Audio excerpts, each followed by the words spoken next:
태국과의 경기 승리로 중국 축구계 전체가 이성을 상실하고 마구마구 개소리를 쏟아내고 있다. 평소 중국 축구 팬들은 손흥민을 손축구왕이라 부르며 일본과 다르게 압도적 지지, 압도적 찬양을 해왔었다. 2년 전 손흥민이 골든부츠를 먹을 때에도 노리치전에 무려 3,700만 명이 실시간으로 시청하며 손흥민을 응원했을 정도로 손흥민에 대한 인기는 아시아에서 한국 다음이라고 해도 과언이 아닐 정도였다. 이번 태국과의 경기전에도 한국이 황희찬, 손흥민, 김민재 등 베스트로 중국전에 나설 선수들을 소집하자 소잡을 칼로 닭을 잡는다. 3골 이하로 지면 이긴 걸로 치자. 무능한 클린스만이 선수발로 밀어붙이네. 한국 형님들 닭백숙들을 잡는데 이군도 충분합니다. 뭐 이런 수고로움을. 아시아 큰형님 손흥민과 아시아 큰형씨 우레이의 경기를 직접 볼 수 있겠다. 한국 유니폼 입고 가도 되냐? 손흥민, 황희찬, 이강인을 직접 보는데 29,000원의 입장료면 K자다. 등등 자국 축구 대표팀을 비하하며 한국 선수들을 치켜세우는 여론이 대부분이었었다. 하지만 이번 태국전 승리 이후 급 여론이 바뀌며 한국을 잡아보자는 기세등등한 자신감이 폭발하고 있는 상황이다. 이런 상황에서 중국 축구 해설가 동료는 듣기만 해도 끔찍한 한국 필승법을 하나 제안했느니 바로 그게 미친개 작전이다.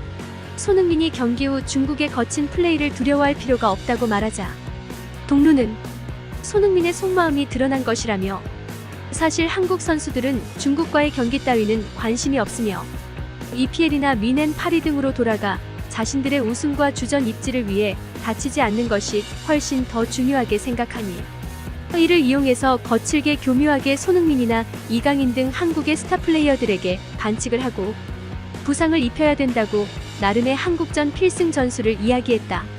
한술 더 떠 동료는 거친 플레이로 한국 선수들을 지속적으로 화나게 해서 한국과 중국 양쪽 선수들 모두가 이성을 잃고 난투극에 가까운 경기를 펼치는 게 가장 베스트라며 교묘하게 하지만 상대방에게 치명적인 반칙을 지속하라고 주문했다.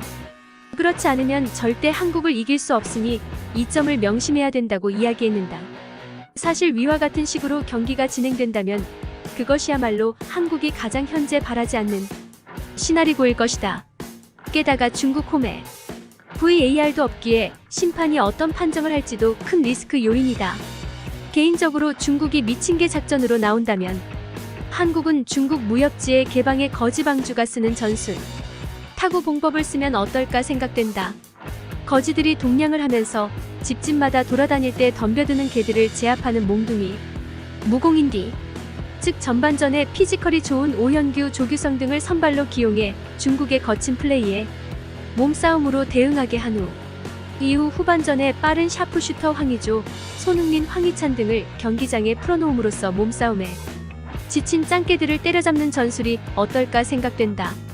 경기 초반부터 손흥민, 이강인 등이 짱깨들의 노골적인 반칙과 심판들의 편파 판정에 부상을 당할 위험을 감수할 필요는 없어 보인다.